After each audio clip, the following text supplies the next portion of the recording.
I am an idiot. Even worse, I'm an ambitious idiot.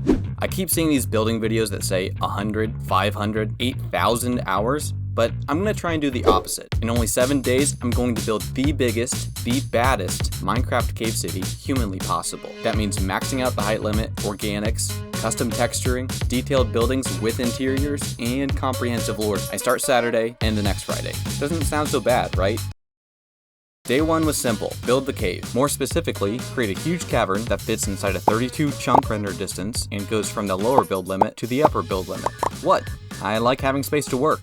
This cave is going to be called Ursaros. It's a city from a book that I wrote. I've been remaking the world in Minecraft for a mega map called Etheria. I'll put the first video in the description, but you don't need to watch them in order. If you want to download this build and the rest of my builds, you can head over to my Patreon. I'm giving it a large bowl-like shape because this entire cave wasn't formed by natural processes. 1,000 years prior to the events of the last video, a meteor came crashing down on the savannah. Its shockwave blasted a hole in the earth and dug all the way down to bedrock. Once it hit the immovable stone, the shockwave opened up this huge cave, but the surface remained stable. Alright, I've got the lower half done now. I'm leaving the top part open while I do the texturing so we can all see.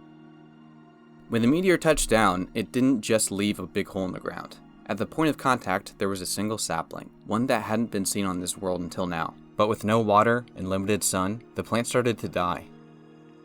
An outlaw that fled to the cave accidentally found the struggling plant. Thinking it could be valuable, he decided to take it to trade.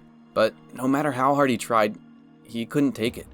It was warm, almost alive. He'd been on the run for his whole life, but for the first time, he felt at home. After failing to take the sapling multiple times, the bandit left and went back to work. But he kept feeling compelled to return to the little tree. Every time he did, he cared for it more. And it began to thrive, and the outlaw kept staying for longer and longer. As the years went on, the cave became a home, and the tree started to look less and less like a normal tree. It never produced leaves, but it always felt alive. The branches started to glow as it reached up further to the sun, and it started to spread its energy to the rest of the cave. Its warmth beckoned other wanderers to it, and the civilization of Ursaros was born. Okay, cool. Only about 3 hours of work now, and it's time to close it. Well, I can't see anything. I sure am glad that I spent that much time detailing. It's not like I'm on a time limit or anything. I'll change the top parts to glass for now. There's gotta be a way to find some natural light sources in the cave. The first day went to plan perfectly. In just one day, I got the entire landscape down. I was pretty confident that I could get this build done in a week. Maybe I'd even finish early. But day 2 had other things in mind. Day 2 is where I fully realized just how much I was trying to do. My plan was to have 4 factions in this cave, each with their own buildings and idols. As the society developed, the outlaws started to organize. They became more than just petty thieves, and fulfilled roles of their choice in the city. The cats, the charmers, the bears, the strongest of the 4, the dragons, the leaders, powerful but chaotic, the boars, shy by nature but attuned to the hearthwood tree and the visions that it gave them. I wanted each of these factions to have a statue inside the cavern that could be built around, so I started with the cat. Seems simple, right? If you've never worked with these tools before, organics take a long time, especially to do well. When I started this statue, I was optimistic and I thought that I could get all 4 of these done in a day. 6 hours later, I wasn't even halfway done with the first one. I had to admit defeat. Even if I was able to finish every statue in one day, there was no way I'd be able to fit all 4 of them and a tree and a city inside the cave. And I couldn't make it any larger. I was already at my server's render limit. So at the end of day 2, I scrapped the entire thing. I was so angry that I had to turn off my computer for the night. I had just wasted an entire day. But that night, I couldn't sleep. I rolled around in bed for hours without a wink, thinking about how much I still had to do. I decided that there was only one way to give me some peace. I had to build. I wasn't going to touch organics for the next few days until I thought that I had made some real progress. So I started on one of the main structures, the Bear Faction Tower. I'm going to base this structure off of these Kashyyyk tree houses from Star Wars, but with a bit more magic-y flair. This cavern is going to be full of these structures, so I want this one to be elevated so I have more room to put stuff in later. The Ursarosi's most sacred treasure was the hearthwood tree. After watching it grow towards the sun for years, they started to see the sun as the ultimate power source and began to worship it. They kept building higher and higher to get closer to the sun's energy.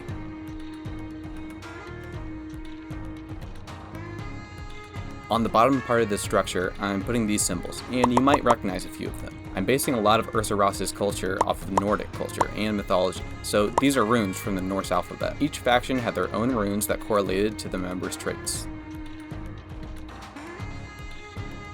Once I finished this house, I was feeling a lot better about losing an entire day yesterday. I finally had a style to work off of, and I felt like I was making progress. But then I looked at the clock. This took me 12 hours? This is one building of dozens. I was approaching the halfway mark, and the only thing I had to show for it was a mostly empty cave, a tree that barely fit inside, and the derpiest cat statue that I had ever seen. I'd either have to extend the deadline past my 7-day time frame or figure out another solution.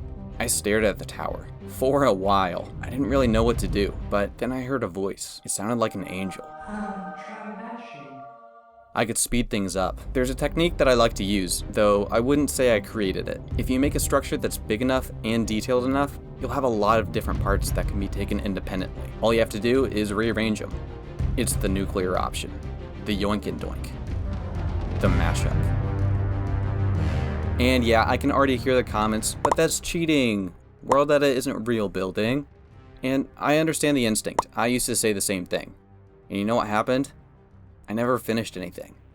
Doing the same motion over and over can make your brain think that what you're doing is boring, even if it's a game. That's how people burn out, and why many epic builds never get finished. This technique isn't a cheat code to fast track a build, it just gets the basic structure down. There are still a ton of things needed to make the build work. Hours of fix-ups, connecting, enhancing. Mashing just cuts down on the monotony of placing blocks. And the results speak for themselves. The city came to life in a matter of hours. Now that the basic structures were in place, I saw a problem. I wanted Ursa Ross to have a heavy influence from Norse mythology. Right now, it kind of just looks like a Gungan city from Star Wars. I might need to make the symbolism a bit more obvious. I want there to be a huge focal point in the sky with Nordic runes that correspond to each faction's most iconic attributes. The Hearthwood tree may have given them allegiance, but it didn't change their stripes. The Ursa Rossi were organized outlaws. Their occupation was simply elevated. To be more precise, bigger jobs and even bigger payoffs, and each faction had a part to play. The cat faction were masters of disguise, and experts in transformation magic. Cats were the charming front that could infiltrate any circle and get valuable intel. The boar faction were the eyes in the sky. They were strongly connected with the Hearthwood tree and could sense when others were in danger. The bears were the muscle. They got called in whenever others got into trouble. Bears were stronger than 10 other people and able to barrel through anything in their way. The dragons were the masterminds and the wild cards. They're the most cunning of the four, but also the most chaotic. Many missions have gone south by the wrong dragon being put in charge. Alright, this is looking a lot better. Not bad for a day's work, but tomorrow's task was making me nervous. Day 5. 72 hours left, and it was time to face the biggest challenge yet. Another organic. Why would I risk it again? Well, I didn't have a choice. There's a problem with the build right now. This is supposed to be a hidden city that's famously difficult to find. And we've got this. A big open chasm leading right into it. That's gotta change. I'm not gonna lie, I was nervous. Last time I tried a big statue, I wasted an entire day, and I couldn't afford that now. But looking back, I found out why. I was rushing. I'd bitten off more than I could chew. For this one, I made sure to schedule out the entire day just to build this one head. The wolf is the guardian for the city. In Norse mythology, wolves represent duality, the good and the bad. This city was founded by outlaws, but they found a sense of community in the cave. People are more complex than just one label, and the residents of Ursa Ross are the perfect example. The Ursa Rossi are known by many names, but the most famous is Earth Scorcher. They specialize in summer magic. If you've ever seen Avatar: The Last Airbender, it's kind of like firebending, but more focused on energy than just pure flames. Since they're fire experts, I think that I'm going to texture this to make it look like it's flaming. And now it's just the simple matter of covering up the entrance and plopping in the head and... Well, now it just seems more obvious. Nothing screams look at me more than a giant flaming wolf head. I don't think I thought this through. Here we go. Magical solution. This is Vegvasir. It's an Icelandic rune. It's interpreted as the Nordic compass and was intended to help sailors find their way through rough seas. I'm going to put it on the entrance to the cave, and it'll be powered by the Hearthwood tree. This symbol will give the entrance similar mechanics to the Cave of Wonders. It'll be hidden to those with bad intentions, and welcome those who are in need of help. Day 6. I was coming up on my deadline, and the reality set in that I might not be able to finish in time. The wolf came out great, but it still took an entire day. I'd hoped to be starting on the interiors today, and I still wasn't even close to finishing the exteriors. I needed some help. This is Achilles. They're an awesome builder that specializes in interiors and have boosted my builds countless times. Hey, you made it. Thanks so much for helping out. So you're gonna need this, and this, and this, and this, and this, and this, and this. And so the main plan is... But sit down, old man. I've got this. We're the same age. I started with the bear faction. The main lobby has a bear mosaic on the floor, and rune banners that represent aspects of the bear, such as endurance, strength, and protection. Above is the training room. They train not only to be useful on missions, but also to act as protectors of the city. They serve as guards for the treasury, and peacekeepers to watch over all the other citizens. Ursa Ross may be largely known as a city of crooks, but the bear faction is proof that there is honor among thieves. The city's treasury provides a secure place to store the wealth brought back from heists. These resources are used to fund the upkeep of Ursa Ross. The interiors seem to be going great so far, or at least that's what I had thought. I looked out to the looming city and saw the dozens of towers staring back at me. Every day there seemed to be more. I couldn't help but worry. How was I supposed to keep up? Like a healthy adult, I bottled those feelings up and pushed forward. There was building to do. With the interiors flying along, I was able to take a breath and focused on the next problem. There's a ton of awesome stuff in this cave, but it all seems disconnected and monotone. Plus, it's still really dark. This wasn't in my original plan, but we're working in Minecraft, so let's turn this cave into a lush cave. I started off by planning where I want the vines to go. From there, it was just the simple matter of whipping up some giant leaves and plopping them in place. But the main feature are these, the glowberries. Since they're gigantic, I thought it'd be a cool idea to turn them into little cottages and add some more residential areas. High-ranking members of the city were able to live within these berries instead of the barracks. The next faction I tackled are the cats. While they act as spies on missions, at home they fill the role of agriculturalists. Their connection with nature has two uses: brewing elixirs for their undercover work and supplying the city with the food and medicine it needs to survive and thrive. Like the bears, the lobby features their cat sigil and rune banners representing charm, the wrath of nature, and fertility. Below lies a greenhouse.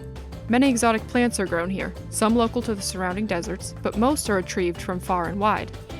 Above the lobby is a spy headquarters.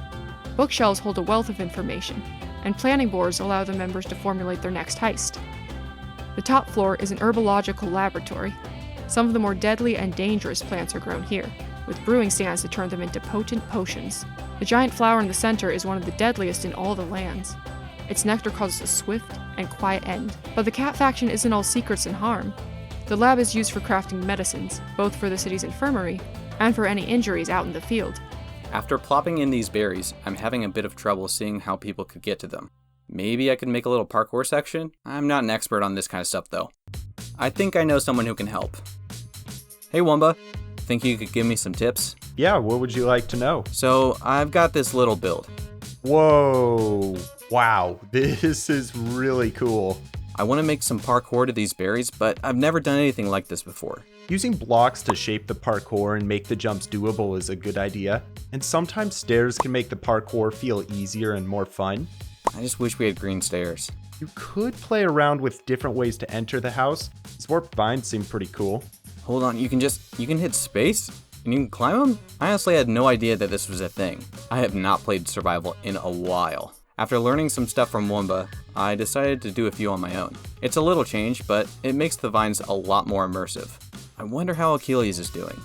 At this point, I had done 2 of the 4 faction towers. Shovel had made a giant cave, a city, and now a huge network of vines and berries. Every time I logged in, he'd be like, "Hey, I built this, and this, and this, and this, and this, and this, and this." And I just say, "That's great, still working on the towers." It really felt like I was falling behind. Yet the only way to keep up was to keep going. Now it was time for the boar faction. The boar mosaic occupies the main hall, accompanied by runes symbolizing partnerships, challenge, and dreams. Due to their spiritual nature, they have a shrine on the bottom floor. Here lies the skull of a giant ancient boar. Legend states that this creature was a companion to a powerful boar member in the early days of Ursa Ross. This mighty beast gave its life drawing invaders away from the city. Its skull is kept here both as an object of worship and as a magical conduit. This allows the boars to use their magic across the city without too great a cost to their own well-being. Achilles was referring to this world's magic system. We haven't really talked about that yet, so let's clarify. In Etheria, magical power is called sway. It's the raw fuel for users to bend into magic. In order to bend sway, it has to pass through the user's body, like energy passing through a wire. They had to be careful. The energy is infinite, but the conductor, the user's body, can be damaged. Using too much can corrode the wire and physically manifests as advanced aging. The aging is temporary. Most will revert to their true age in a day or two, but go too far and the wire burns up. The effects are irreversible and normally results in a wizard meeting their end. The final faction to take on was the dragons. As leaders, they needed a secure place to govern from. Their dragon sigil is displayed proudly, alongside the runes for loyalty, untamed potential, and success. The bottom floor is where the closest thing to law and order takes place. High-priority missions are planned here on the Great Table. This room was actually made by my friend Snarple. They stepped in to help out when I was running low on time. Shovel wasn't the only one worried about the upcoming deadline, after all. Above this is Ursa Ross's prison. While this might seem strange for a community of outlaws, any organization still needs to have its rules to stay in one piece. Besides, the dragon faction has a darker side. Day 7. The sun rose for the last time on this project, and honestly, I wasn't sure if I could finish in time. Achilles was trucking along, but there was a lot to do. It was going to take a full day to complete the build. With the vines done, I quickly finished out the rest of the cave with some waterfalls and moss, and then went right into detailing. I started out by putting in some of these elevators to give it a bit more life, and then went to help Achilles while they were working on the arena. For a city of thieves, combat is a necessary part of life. It is also the primary source of entertainment. In the arena, volunteers and prisoners alike battle for glory before the crowds. Next to the boar tower, I built this library. The boars are the seers, but also the scholars. Having a wealth of knowledge helps in planning missions. I found out after building this that Achilles had already put a library in the boar tower, so I felt a little stupid, but hey, I guess they really like books. When the Ursa Rossi are planning their jobs, they need a private space. You never know who could be listening. These map rooms are the perfect places for teams to meet and devise the next heist. While Achilles finished the last of the main buildings, I made this bunkhouse and kitchen. I finally had all of the faction's towers complete. Shovel had everything else complete. Looking at what I did and what he did, I couldn't help but fear that I hadn't helped enough. Shovel reassured me. He had a good point, too. He already explained the concept of mashing it up. This allowed him to create such an incredible city. On the other hand, to make unique and interesting interiors for the factions, I had started from scratch with each tower. While less efficient, this allowed me to really tell the story of the factions with their strengths, virtues, and lifestyles. At last, my worries were put to rest. As the final seconds ticked down, I decided that it was time to take the first ground view walkthrough of the cave.